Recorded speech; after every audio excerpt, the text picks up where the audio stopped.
तो चलिए शुरुआत करते हैं। आप देख रहे हैं किस्सा कुर्सी का। अब की बार 400 पार, यही है 2024 के लोकसभा चुनाव के लिए प्रधानमंत्री नरेंद्र मोदी का नारा, उनका मिशन। लेकिन ये होगा कैसे, क्योंकि दक्षिण भारत के पास 5 राज्यों को जीते बिना 400 सीटों तक पहुंचना बहुत मुश्किल हो जाएगा। और शायद इसीलिए अब की बार 400 पार के नारे के साथ प्रधानमंत्री मोदी का विजय रथ दक्षिण भारत में भी निकल चुका है, जहां 400 के टारगेट को हासिल करने के लिए प्रधानमंत्री मोदी ने दक्षिण भारत की 129 लोकसभा सीटों पर फोकस बढ़ा दिया है। और इसी अभियान के तहत पीएम मोदी ने तेलंगाना के जगतियाल में रैली को संबोधित किया, तो वहीं कर्नाटक के शिवमोगा में भी रैली का कार्यक्रम है। और इसके बाद तमिलनाडु के कोयम्बटूर में पीएम मोदी रोड शो करेंगे। तेलंगाना में भी रैली के दौरान पीएम मोदी ने विपक्ष पर जमकर निशाना साधा। तो प्रधानमंत्री लगातार विपक्ष पर हमलावर हैं और कई मुद्दों को लेकर सवाल भी पूछ रहे हैं। आप सुनिए। इंडी अलायंस ने कल अपनी घोषणा जाहिर कर दी है। घोषणा पत्र उनका जाहिर हो गया है और इसलिए लड़ाई एक तरफ शक्ति के विनाश के लोग करने वाले लोग हैं, दूसरी तरफ शक्ति की पूजा करने वाले लोग। मुकाबला 4 जून को हो जाएगा। कौन शक्ति का विनाश कर सकता है और कौन शक्ति के आशीर्वाद प्राप्त कर सकता है, इसका मुकाबला 4 जून को हो जाएगा।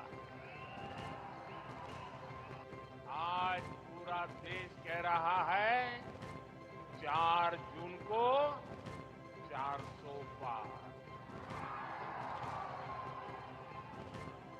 4 जून को चुनाव के नतीजे आने वाले हैं और इसलिए लोग कह रहे हैं 4 जून को 4 जून को और तेलंगाना भी कह रहा है अब की बार विकसित भारत के लिए, विकसित तेलंगाना के लिए, तीसरी सबसे बड़ी इकोनॉमी के लिए, गरीब की उन्नति के लिए, किसान कल्याण के लिए, युवाओं को नए अवसर के लिए, महिला सशक्तिकरण के लिए, मजबूत भारत के लिए, आत्मनिर्भर भारत के लिए, समृद्ध भारत के लिए। चलिए, तो हमारे साथ खास मेहमान हमारे साथ जुड़ गए हैं। आलोक मेहता जी हमारे साथ जुड़ गए हैं, एडिटोरियल डायरेक्टर हैं ITV के। हिमांशु भट्ट जी हमारे साथ जुड़ गए हैं, वरिष्ठ पत्रकार हैं। और AK झा जी हमारे साथ जुड़ गए हैं, जाने माने राजनीतिक विश्लेषक हैं। आप सभी का स्वागत है।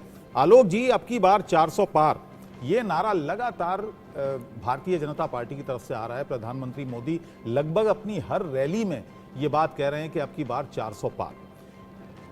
दक्षिण में जो स्थिति है वो जाहिर सी बात है भारतीय जनता पार्टी के लिए आसान नहीं है दक्षिण का किला फतेह करना। ऐसे में 400 पार होगा कैसे? अबुल जी, जिस तरह से लक्ष्य बड़ा रखा जाता है तो निश्चित रूप से ये सोच करके कि अपना 370 जब उन्होंने रखा है, तो जो सहयोगी दल है, आप देखिए कल तेलुगु देशम के साथ जिस तरह से 2 दिन के अंदर जिस तरह समझौता हुआ, जो वैसे वो पुराने उनके गठबंधन के साथी थे, ये जब ध्यान में रख करके मुझे लगता है कि जहां जहां ऐसे सहयोगी मिल सकते हैं, अभी तो चूंकि ये प्रोग्राम भी लंबा है 2 महीने का चुनाव का, तमिलनाडु में वहां पर किसके साथ जैसा अपना सहमति, लेकिन तेलुगु देशम पर भरोसा भी तो नहीं किया जा सकता ना। हाँ, नहीं, निश्चित रूप से भरोसा तो नहीं किया सकता, लेकिन चुनाव के बाद, नतीजों के बाद तेलुगु देशम किस दिशा में चला जाए ये भी नहीं कह सकते, क्योंकि तेलुगु देशम ने जिस अंदाज से अलायंस किया है वो भी सब जानते हैं। नहीं, बिल्कुल, बल्कि उनका तो सेक्युलर, एक समय में वो मुलायम सिंह के साथ, मतलब चंद्रबाबू नायडू से हमारी पहली मुलाकात उस जमाने में हुई जब UPA के समय में, उससे भी पहले जब मुलायम सिंह रक्षा मंत्री भी थे, तो तब से उनके संबंध, चूंकि मुस्लिम माइनॉरिटीज का सपोर्ट लेना, ये करना, नायडू बाद में BJP के साथ भी उनके साथ हटे, इसलिए। लेकिन ये आप जो बात है, ये तो नीतीश कुमार जी के लोगों ने, आप यहाँ पर कई उनके पार्टी के लोग या तेजस्वी यादव कल तक बोल रहे थे चचा फिर से आ जाएंगे, इसलिए ये संभावना खतरों को नहीं खेलने वाला। देखिए, कोई पत्रकार सोचे में जाऊंगा वहां पर पता नहीं गाड़ी का क्या होगा, हवाई जहाज उतरेगा कि नहीं उतरेगा, तो इसी तरह से आपको रिस्क जिंदगी में हर मोड़ पर है। प्रधानमंत्री नरेंद्र मोदी और उनकी पार्टी, कल आपने देखा फिर से राष्ट्रीय स्वयंसेवक संघ में जो नंबर 2 है सरकारेवा, वो होसबोले जी को बनाया गया, दत्तात्रेय होसबोले। तो उनकी एक आरएसएस का जो संगठन है भारतीय जनता, वो आगे के लिए 2000, कल तो उन्होंने ये भी कहा ना एक प्रोग्राम में कि मैं तो 2047 के लिए काम कर रहा हूँ। हाँ। तो 400 नहीं आएगी, मान लो 400 एक समय में तभी आई थी, राजीव गांधी के लिए लहर थी 425।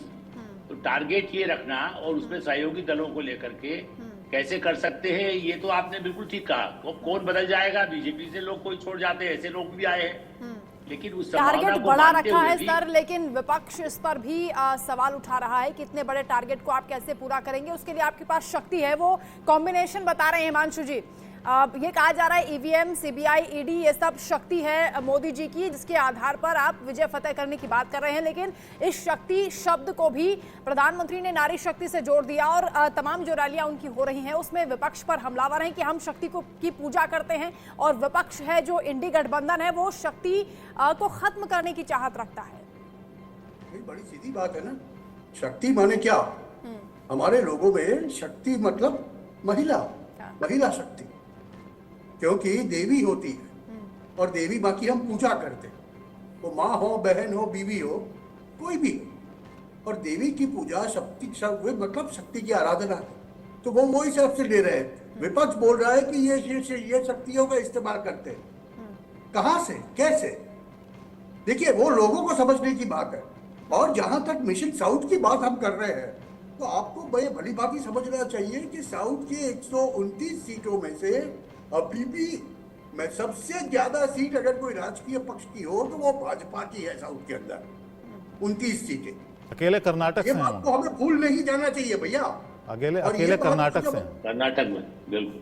हाँ, साउथ के राज्यों की जहाँ बात हो रही है, कर्नाटक में हार हो चुकी है अभी हाल के चुनाव में। भैया आप मेरी बात सुनिए, आप प्लीज आर्ग्यूमेंट कीजिए, मगर उसके बाद कीजिए। ये हम लोकसभा की बात कर रहे हैं, हम विधानसभा की बात नहीं कर रहे हैं। हम जानते हैं कि हर एक आदमी, हर एक राजकीय पक्ष अपनी पार्टी को मजबूत करने के लिए कहीं ना कहीं गठबंधन करता है, कहीं ना कहीं अपना प्रचार अपने तरीके से करता है। देखिए, उनके ऊपर निशाना साधना एक बात है, मगर जब एक्शन का रिएक्शन आता है तब उसे सहना भी आना चाहिए। आपने कहा दक्षिण भारत, उत्तर भारत। मोदी जी कह रहे हैं दक्षिण भारत का एक भाग है, और हम चाहते हैं कि जैसे हम पूर्व उत्तर में कांग्रेस मुक्त उत्तर भारत बना रहे हैं, हम कांग्रेस मुक्त दक्षिण का भारत का भाग भी बना देंगे। ये उनकी सोच है। तो ये यहाँ लड़ाई हो रही है। और जहां तक बैठकों का सवाल है, आप देख रहे हैं कि तमिलनाडु में आज से पहले कभी भाजपा को 3% से ज्यादा वोट नहीं मिले थे, जो आज बढ़ के हर एक सर्वे जो आ रहा है तमिलनाडु से वो बता रहा है कि 15 से 20% के बीच में होने जा रहा है। ये क्या दर्शाता है? बढ़ता हुआ पॉपुलैरिटी। चलिए मुद्दों की बात करते हैं। क्या वो मुद्दे जो भारतीय जनता पार्टी के हैं वहां पर लोगों को अपील करेंगे? ये सबसे बड़ा मुद्दा है इन चुनाव में। ए.के. झा जी, आपको क्या लगता है? बहुत सारे मुद्दे हैं जहां पर टकराव की स्थिति है, चाहे वो सांस्कृतिक मुद्दे हों या जो वहां के नेता उठाते रहते हैं कि उचित हिस्सेदारी नहीं मिलती है दक्षिण भारत के राज्यों को। इस तरह के मुद्दे वहां पर बहुत सारे नेताओं ने उठाए हैं, और वहां के जो सांस्कृतिक मुद्दे हैं वो हावी रहते हैं तमाम मुद्दों पे। तो क्या उसमें कहीं भारतीय जनता पार्टी जेल करती है? आपको क्या लगता है? थैंक यू, आपने मुझे यहाँ बुलाया। मैं इस बात में थोड़ी अपनी बात को इस तरह से देखता हूँ और कहना चाहूँगा कि सच पूछिए तो भारतीय जनता पार्टी जो हमारे देश का, हमारे प्यारे देश का दक्षिण का हिस्सा है, वहाँ ज़्यादा जेलिंग करती है। अब ये है कि लोगों ने प्रयास नहीं किए और कांग्रेस को खुला छूट दे दिया, रीजनल पार्टी को खुला छूट दे दिया। यह तो सच्चाई है कि भारतीय जनता पार्टी का रूट जो है संस्कृति को, भारतीय संस्कृति को अगर आप देखें तो वो दक्षिणी हिस्से में वो ज़्यादा मजबूत है। पता नहीं उसने भी इसे समझा नहीं, या पहले वो उत्तर को फतह करना चाहा, ये बात हो सकता है। लेकिन बाद में कांग्रेस भी वहां से निकल गई और रीजनल पार्टी ने ले लिया। और आप देखेंगे कि रीजनल पार्टी जहां जहां भी देश के जिस भी हिस्से में है उसने ज्यादा इमोटिव इशूज उठाए, काम से ज्यादा इमोटिव इशूज। जब भी अब देखिए जातीय जनगणना की बात हो रही है हर एक जगह पूरे हिंदुस्तान में। अब कर्नाटक में भी उनकी सरकार आई है तो जातीय जनगणना की बात हो रही है। कहाँ नहीं हो रहे, सारे इमोटिव इशूज उठा रहे हैं ये लोग। और अब जो उत्तर दक्षिण का बात हो रहा है, यह तो आपने सुना है कभी कि उत्तरी चाइना दक्षिणी चाइना, कभी सुना है दक्षिण जापान, दक्षिण जर्मनी? ये अपने देश में ये कौन सा नैरेटिव चलाया जा रहा है? और अनफॉर्चुनेटली मुझे कहना होगा कि कुछ मीडिया वाले भी इसको तरजीह दे रहे हैं, सारे नहीं। अब आपके जैसे और हम जो हाँ तो ये तो हमेशा से रहा है, हम किसी और देश की बात नहीं कर रहे, ये तो हमेशा से रहा है ना। उत्तर भारत, दक्षिण भारत, नॉर्थ ईस्ट, ये तो हमेशा से कहा जाता है, बातचीत में कहा जाता है। वही मैं कह रहा हूँ कि हम जिस चीज को ज्यादा तरजीह देंगे वो ज्यादा बनता जाएगा। जैसे देखिए हमारे यहाँ जो धर्म ये भाषा के नाम पर जब ये राज्यों का पुनर्गठन हुआ तो भाषा के नाम पर कर दिया गया। भाषा के नाम पर करने से क्या हुआ, यूरोप वाली स्थिति तो बन गई। ये सब इमोटिव इशूज को प्रमोट करने वाले सीट पड़ गए थे तभी। और अगर ऐसा नहीं हुआ होता तो इस तरह की चीजें नहीं होती। लेकिन चलिए वो सब अलग बातें हैं, उस पर कभी और विषय पर बात करेंगे। लेकिन अभी जिस बात पर हम लोग बात कर रहे हैं कि भारतीय जनता पार्टी जो उधर जा रही है, तो मुझे लगता है कि अगर वो कोर इश्यूज को टच कर रही है तो आप इसके रिफ्लेक्शन अभी तमिलनाडु में देख रहे हैं। अभी भट्ट साहब कह रहे थे कि 3% से अब 15-20% के रेंज में आ रहे हैं। इतना जल्दी कैसे हो रहा है? वो लोग जुड़ रहे हैं। और वैसे भी रीजनल पार्टियों का जो वहाँ क्लाउड है वह इतना नहीं है कि वह भाजपा को जगह नहीं दे सकता। और दूसरी बात, लेकिन बेसिक मुद्दों की जगह तो हर जगह होती है। विकास की बात प्रधानमंत्री मोदी कर रहे हैं, आलोक जी, और लगातार वो रोजगार युवाओं को देने की बात कर रहे हैं, नए रोजगार के अवसर, आत्मनिर्भर भारत की जो छवि है उसका जिक्र कर रहे हैं और विजन बता रहे हैं 2047 का। आपने भी जिक्र किया कि प्रधानमंत्री मोदी कैसे उसको आगे बढ़ाने की बात करते हैं।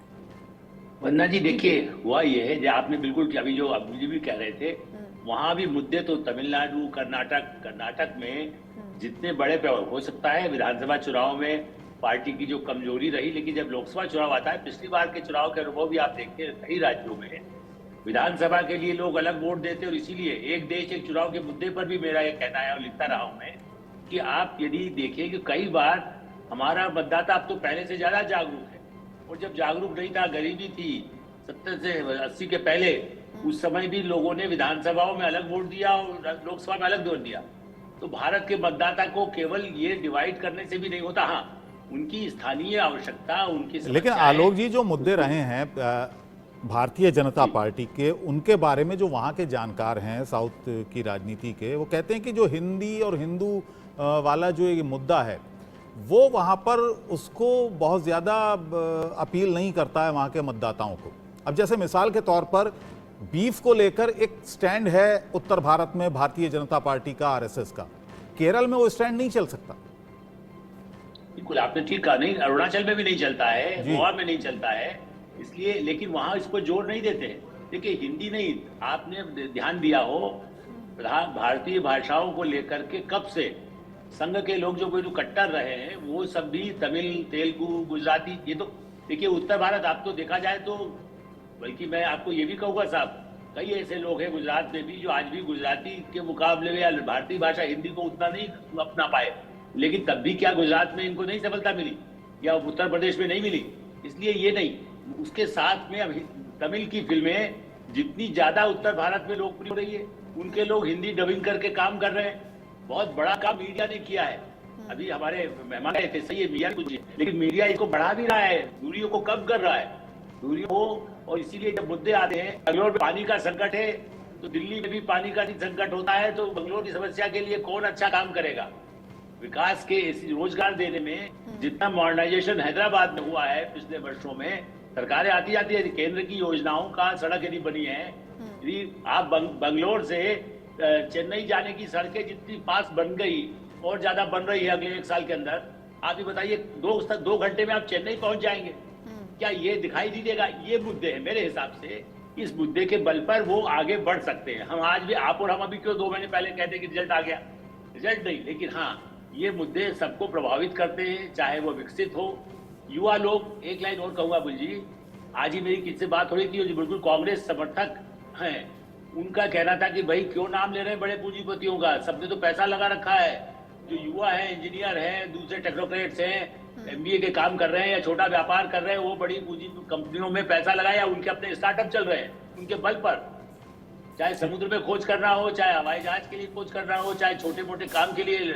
एयरटेल या किसी टेलीकॉम के लिए काम करना हो, तो वो उन पूंजीपतियों का पैसा है, उसमें उनका कहीं ना कहीं उनको भी मिलता है। 10 लाख 2 करोड़ रुपया कमा रहे हैं, उनको आप कहेंगे कि हटा दीजिए तो किसको ले आए? चाइना के अब मोबाइल नहीं बिक रहे हैं, जो राहुल गांधी को गलतफहमी है। अब भारत में बना हुआ 2000 का मोबाइल एप्पल के मुकाबला करने लगा है। मुझे राजीव चंद्रशेखर जो मंत्री है उन्होंने दिखाया साल भर पहले। तो आज ये बताइए, वो तो इंडिया की कंपनी है, मैं नाम लेके बता रहा हूँ आपको, ये नहीं कि कोई उदाहरण गलत बताऊं। तो उनके मन में जो आत्मविश्वास आ रहा है, ये मुद्दे हैं। उसके बाद भी हो सकता है तमिलनाडु में कल जाके सरकार नहीं बना रहे विधानसभा में, लेकिन हो सकता है 2 सीटें जीते, 4 सीटें जीते, नहीं जीते लेकिन पहुंचोगे केरल में क्रिश्चियन आत्मविश्वास तो उम्मीदवार कहीं ना भाजपा के कहीं हैं। खुद विपक्ष भी बीजेपी का बढ़ाता हुआ नजर आता है जब मुद्दे इस तरह के उठाए जाते हैं। हिमांशु जी, ईवीएम का रोना अभी से शुरू हो गया, कह रहे हैं कि ईवीएम में आत्मा आ गई है और ये बड़ी शक्ति बन गया है। ईवीएम को लेकर हालांकि बड़े ही शाराना अंदाज में खुद राजीव कुमार ने भी बताया था, इलेक्शन कमिश्नर किस तरह से वो बता रहे थे कि ईवीएम को लेकर जो संदेह था उसको तो पहले ही दूर कर लिया गया था। नहीं, वो तो संदेह तो वही तो राजीव कुमार ने बताया था, मैं फिर से दोहराऊंगा। हाँ। हसरतें अधूरी रह गई तो इल्जाम हम पे डालते हो, जब आपका काम नहीं बना तो दोष ईवीएम पे डालते हो। अरे भैया, हसरतों को अधूरी की पूरी करने के लिए काम कीजिए। देखिए, आपको मैं बताऊं तथ्य, 40 बार देश के विभिन्न कोर्टों ने ईवीएम को सही ठहराया। 2 बार तो जुर्माना भी, जो ईवीएम के बारे में बात करने वाले लोगों के ऊपर जुर्माना भी थोपा गया है। और आपको बताऊं मैं, चुनाव आयोग ने 3 दिन का एक हैकाथॉन रखा था, खुला चैलेंज किया था, आप ईवीएम मशीन को हैक करके दिखाओ। कोई नहीं कर पाया। ये सबसे प्रूव क्या होगा? देखिए, खाली विपक्ष का आरोप लगाने से कुछ हो नहीं जाता है। आप अगर आरोप लगाते हो तो आप में वो दम भी होना चाहिए कि आप आरोप को पुरवार करिए। चलिए, और जो आज तक ठीक है, दक्षिण भारत की हम बात कर रहे थे। और जब भी चुनाव आता है ईवीएम का रोड़ा हो जाता है। अभी इमरान खान का वक्तव्य निकाल लीजिए, अभी आपके कंप्यूटर में होगा। इमरान खान ने कहा ईवीएम से चुनाव होते तो हम जीत जाते। अब इमरान खान भरोसा कर रहा है और राहुल गांधी को भरोसा नहीं हो रहा है। आप अंदाज लगाइए, इमरान खान के भरोसे से तो देश नहीं चलेगा ना आलोक जी। तो वो भी विपक्ष के आरोप के भरोसे नहीं चलेगा ना। वहाँ बैलेट लूट लिए गए, इसलिए इमरान को ईवीएम पर ज्यादा भरोसा हो रहा है। अफ्रीका बुला रहा है, यूरोप के लोग बुला के समझ रहे हैं, हमारे इलेक्शन कमिश्नर को गेस्ट बना करके समझ रहे हैं कि हम क्या कर सकते हैं। हम पाकिस्तान की बात आप छोड़ दीजिए, वो जेल में है वो, लेकिन हम तो ये कह रहे हैं कि ईवीएम की क्रेडिबिलिटी दुनिया मान रही, खाली हम नहीं मान रहे, क्योंकि हम कर्नाटक और हिमाचल मैं दक्षिण पर आता हूं, जो मुद्दों की बात हो रही थी। एक झा जी, पिछले कई दिनों से आचार संहिता अब तो लग गई, उससे पहले से भी प्रधानमंत्री वहां जाते हैं, और जिस समय प्राण प्रतिष्ठा अयोध्या में चल रही थी उस समय भी प्रधानमंत्री उस समय भी गए दक्षिण के कई राज्यों में। वो हर मंदिर गए, मंदिर में पूजा अर्चना की, सबने देखा। क्या हिंदुत्व का जो मुद्दा है दक्षिण भारत के राज्यों में चलेगा? बहुत जी हाँ, मैं यही कहना चाह रहा था कि वो जो हमारी संस्कृति है, वो संस्कृति अब कोई सनातन कह सकते हैं, कोई भारत की अपनी भारतीय संस्कृति कह सकते हैं। एक चीज मैं इसमें और जोड़ दूं कि जी, वहां का हिंदुत्व क्या उत्तर भारत के हिंदुत्व से अलग है? वेद कहाँ का है? मैं यहाँ पर थोड़ा एक कंफ्यूजन है। मैं अपनी जो मेरी समझ है, मैं उस हिसाब से मैं आपको यहाँ पर अपनी बात सामने रखता हूँ। हिंदुत्व एक ऐसा धर्म है, मैं तो बड़े बड़े विद्वान इसमें बड़ी बड़ी व्याख्याएं करते गए हैं, तो वहाँ पर मैं क्या कहूँगा, लेकिन मेरा मानना यही है कि हिंदुत्व एकदम किसी वो कोडिफाइड रिलीजन तो है नहीं। सबसे पहली बात, वो अब्राहमिक रिलीजन नहीं है जहाँ रिलीजन बिल्कुल कोडिफाइड है। हमारे यहाँ प्रैक्टिसेस आर मोर इम्पॉर्टेंट, और वो प्रैक्टिसेस अलग अलग जगहों पर बल्कि एक राज्य में भी अलग अलग जगहों पर अलग अलग देवी देवताओं की पूजा की जाती है, कुल देवताओं की पूजा की जाती है, कुल देवियों की पूजा की जाती है। इसलिए वहाँ किस तरह से होता है, यहाँ किस तरह से होता है, इसलिए यह धर्म बदल नहीं जाता है। वो मौलिक जो आधार है और कल्चर है वो धर्म का एक ही है, वो मैं मानता हूं, और ये वहाँ के लोग भी मानते हैं और सारी दुनिया के लोग मानते हैं जो हिंदू धर्म को मानते हैं। हिंदू धर्म तो वह धर्म है जहाँ लोग भगवान को नहीं भी मानता है, फिर भी वह अगर थोड़ी भी निष्ठा अगर है तो वह हिंदू है। तो ये मैं अपनी तरफ से जो समझ रहा हूँ मैंने बताया आपको। और यहाँ पर जो प्रधानमंत्री जी का प्रयास है वह यह नहीं कह रहे हैं कि हम जिस तरह की आस्थाओं को मानते हैं आप भी मानो, क्योंकि वैसे भी देखिए तो अभी आलोक जी ने बिल्कुल सही कहा कि गुजरात में भी तो एक अलग तरीके से बहुत सारे लोग हिंदी नहीं वो उन्हें थोड़ा परहेज है लेकिन लोग करते हैं, तो उसी तरह से धर्म की भी बात कहीं ना कहीं देखिए हम लोगों ने बहुत ज़्यादा प्लुरलिटीज की खोजने के चक्कर में डाइवर्सिटीज खोज लिया। हमें यूनिफाई करने वाली चीज़ें क्या हैं यह हम नहीं खोज पा रहे हैं। और जितने रिसर्चर्स एकेडमिशियन, मैं एकेडमिक्स से आता हूं और मैं जानता हूं कि एकेडमिक्स में भी जो लेफ्ट वाले लोग हैं, मैं उस तरफ ध्यान करना चाहता हूं कि लोग हमारे यहाँ किस तरह से क्या क्या चीज़ें अलग हमें करती हैं, इसको ज़्यादा रिसर्च करते हैं और हमारे हिंदुस्तान में नहीं बाहर भी करते हैं। लेकिन मोदी जी इस तरह से निकले हैं कि भाई हमारे यहाँ क्या चीज़ें हमें एक करती हैं वो देखिए और चलिए, एक साथ चलिए, एक देश को भारत एक बनाइए। और भारत एक है भी, भारत रहा भी है। और मुझे लग रहा है कि उनका ये अपील तमिलनाडु में, कर्नाटक में, केरला में, आंध्र प्रदेश में हर जगह लोग उसको खुले हाथों ले रहे हैं और उनका इस्तकबाल कर रहे हैं, उनका स्वागत कर रहे हैं। जिस तरह से लोग उनको सुनने आ रहे हैं और वो जब लोगों के बीच में जा रहे हैं तो वो हम देख सकते हैं, वो आप लोग जिस तरह से दिखाते हैं वो बिल्कुल क्लियर है। किसी आलोक जी कुछ कहना चाह रहे थे इस मुद्दे पर? जी, मैं खाली कहता कि देखिए वेद, यदि ऋग्वेद आप नहीं देखें, जैसे आर्य समाज है, आर्य समाज में बीजेपी आरएसएस के लोग बहुत रहे हैं जो मूर्ति पूजा के भी समर्थक नहीं है, लेकिन क्या कहीं हिंदू नहीं है? इसलिए मैं और सब ऋग्वेद के मेरे अपने परिवार में जो हमारे दादाजी, उन्होंने तो सत्यार्थ प्रकाश को पूरा अनुवाद अपने ढंग से उसका विश्लेषण करके किताब बनाई। तो मेरा ये कहना है कि उसका, लेकिन वो अपने आप में बहुत ही ज्यादा गौरव महसूस करते हैं कि हम लोग हिंदू, उनके सारे गीत यदि आप देखेंगे, ऐसे ही संस्कृत में जो वेद है, मैं तो ये भी स्वीकार करूंगा उत्तर भारत से ज्यादा अच्छा दक्षिण भारत के लोग वेद पढ़ के सुनाते हैं। मैं तुम्हें सुनना होता है तो मैं वेद के वो पार्ट जो संस्कृत में, जबकि कुछ प्रोनाउंसिएशन से मुझे समझने में दिक्कत भी आती है, लेकिन वो जितना स्वरपाठ वहां का होता है वो इतना सुखद है, मतलब वो किसी धर्म के लिए भी हो सकता है। मैं ऐसा नहीं कह रहा हूं, कई बार आपको दूसरे धर्म में, चाहे इस्लाम के हों, चाहे वो सिख के हों, चाहे जैन के हों, या चर्च में भी प्रार्थना कुछ अच्छे ढंग से संगीत के साथ पियानो बजा के हो रही हो, तो आपको उतना ही सुखद अनुभूति होगी। और ये थ्योरी प्रधानमंत्री नरेंद्र मोदी और उनके जो संघ संस्था है वो यही कहती है, पूजा की, उपासना की पद्धति कोई हो जी, आप भारतवासी माने और हम सबको हिंदू मानते हैं। हाँ। दिक्कत ये है कि हम कहें कि आप मुझे क्यों आप हिंदू कहते हैं? बिल्कुल, मुद्दे चाहे धार्मिक हो चाहे सामाजिक हो, प्रधानमंत्री मोदी जमकर कई ऐसे बातों को रख रहे हैं जनता के सामने, और खासतौर से मोदी की गारंटी का जिक्र बार बार उनकी ओर से किया जा रहा है। आप सभी हमारे साथ बने रहिए, आगे भी इस पर हम चर्चा करेंगे कि दक्षिण से दक्षिणा क्या प्रधानमंत्री मोदी को मिलने वाली है, क्योंकि ताबड़तोड़ दौरे उनकी ओर से किए जा रहे हैं, धुआंधार प्रचार जारी है। हर अपडेट आप तक पहुंचाएंगे। फिलहाल वक्त है एक छोटे से ब्रेक का, जल्द हाजिर।